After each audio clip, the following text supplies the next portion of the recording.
Hi everyone, and welcome to Jane Talks Real.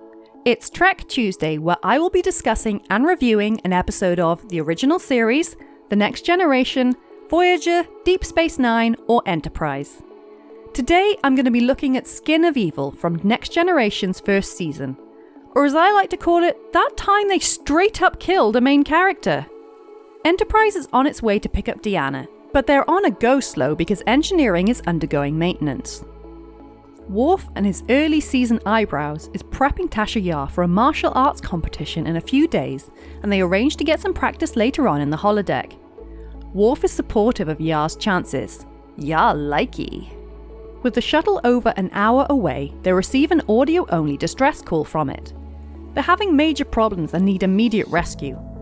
Picard calls down to engineering and wait. Lieutenant Commander Leland T. Lynch here, sir. When has it been customary to answer with your full name and rank? Picard demands more speed, but engineering is too busy playing with their shiny rock collection.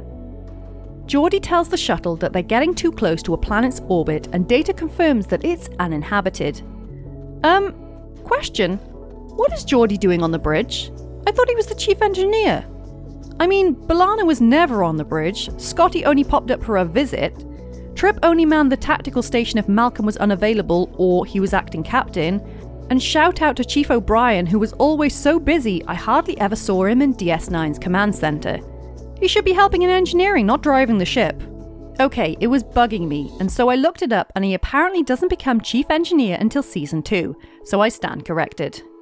Anyway, Deanna comes on the space phone and makes a weird comment about the pilot being busy.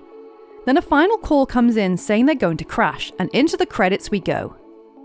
Engineering is still faffing around with the engines, but they're able to scrape together minimum warp, so they head for the planet. Data is concerned by the lack of, data relating to the planet. Worf locates the shuttle that's buried under rubble, and there are faint life signs. They can't beam the crash survivors up, so Riker forms an away team with Data and Yar. No, Yar, don't do it! Call in sick or something! Beverly also goes along with them, and they beam down to the generic-looking planet. As they approach the shuttle, a pile of black goop blocks their way. It follows them no matter where they go. Hey, you could probably just jump over it, right? Data can't work out what it is, as it doesn't appear to be a life form in the conventional sense. It starts talking, and then a shape rises from the goop, introducing itself as Armus. What up, Armus? He won't let them pass because he frankly doesn't give a shit about the injured shuttle crew, because to him, life is expendable. Yar is having none of it and tries to go past him, but Armus blasts her through the air. The boys unsuccessfully fire at Armus while Beverly heads for Yar, but despite a several-second head start, they all arrive pretty much at the same time. Armus pieces out back to his puddle, and Beverly announces that Yar, and her face splodge, is dead. Well damn, they just killed off a main character and she ain't coming back. Mostly. They're all beamed back up, and Beverly tries to resuscitate Yar. They do a lot of medical junk, but there's no hope. Meanwhile, Armus gives the crashed shuttle a hug, and Deanna is struggling. Armus boasts that he killed Yar, and Deanna is all like, yeah, I already know, and frankly, I don't care why. They have a chat for a while, trying to outdo each other in the mind games department, until Deanna establishes that Armus is just a chaotic dick. While everyone is arguing what to do about Armus, Worf gets a promotion due to Yar's death. Yay? They think that Armus is messing with them, and Riker forms the same away team as before, but with Geordi in Tasha's place. Worf decides not to go with them because today is not a good day to die. Armus is surprised that the away team came back, and Deanna tries to explain the concept of community to him.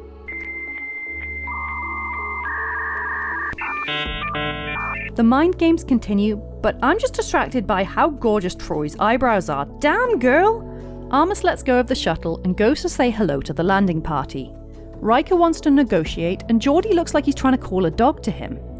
Beverly is allowed brief communication with Deanna before Armus yoinks Data's stuff and Velma Dinkley's Geordi. Data helps him out, and Armus goes back to the shuttle to spill his backstory to Deanna.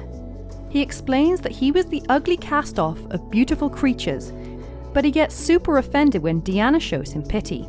As payback, he grabs Riker and drags him into the puddle, threatening to kill him if anyone leaves the planet.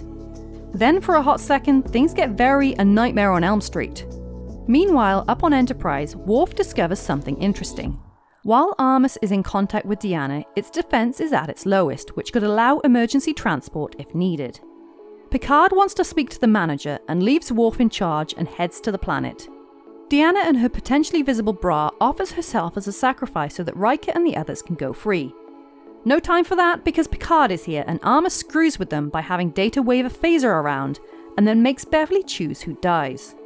She chooses herself, but Armus won't allow that kind of strong-willed behaviour, and Data thinks that this puddle of goo has no redeeming qualities and should be destroyed.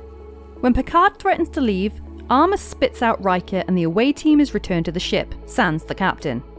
Armus tells Picard that he wants a ride off the planet. Man, I'd hate to be part of Enterprise's cleanup crew. Picard agrees, providing he can see the shuttle crew first, and he's transported inside. He explains a quick plan to Deanna before he's pulled back out again. Picard takes a seat and they have a long-winded, pompous talk.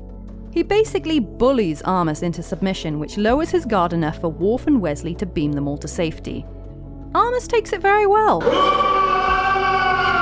Back on Enterprise, the planet is declared off-limits and Yar's memorial takes place on the holodeck.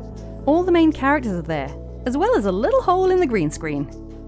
Yar appears in a pre-recorded message that basically says goodbye to everyone by name. It's a good job that no one else bothered to show up, otherwise that would have been super awkward. Data lingers behind because he's feeling some kind of way. And that's it! So let's address the goopy elephant in the room, and that is Armus. It's an interesting CGI practical effects mishmash, and that's all I have to say about it. It's a blah episode, except for them legit killing off a character. Now, through the main 5, I've seen characters die and be resurrected in the span of an episode, like Tom Paris and Neelix. Characters die and be resurrected at a later date, like Spock. Characters die and be reborn in some form, like Dax. And characters die as a result of the series ending, like Trip. Still not over that. But Tasha Yar straight up got herself killed, and I was shooketh when I first saw it. It's really sad to hear that Denise Crosby wanted out of the series because she felt like her character wasn't being utilised properly. Michael Dorn had the same feeling towards his character Worf, but he stuck it out and became a fan favourite. I can't help but think if she'd ridden it out that Yar could have developed into a strong female character. The men outnumber the women in all of the main 5, so to lose her was a disappointment. I get where she was coming from, but it was only the first season. Hey, Anthony Montgomery got through 4 seasons of Enterprise and they did jack shit with him. I haven't watched Next Gen in about 10 years, so I can't remember if Yar's death has any impact on the series, but it certainly impacted me when I was younger. So there you have it. That was Skin of Evil. If there's an episode of Star Trek you'd like me to cover, pop it down in the comments or come say hi on social media. If you enjoyed this video, then please like, share and subscribe. I'll speak to you soon, and live long and prosper.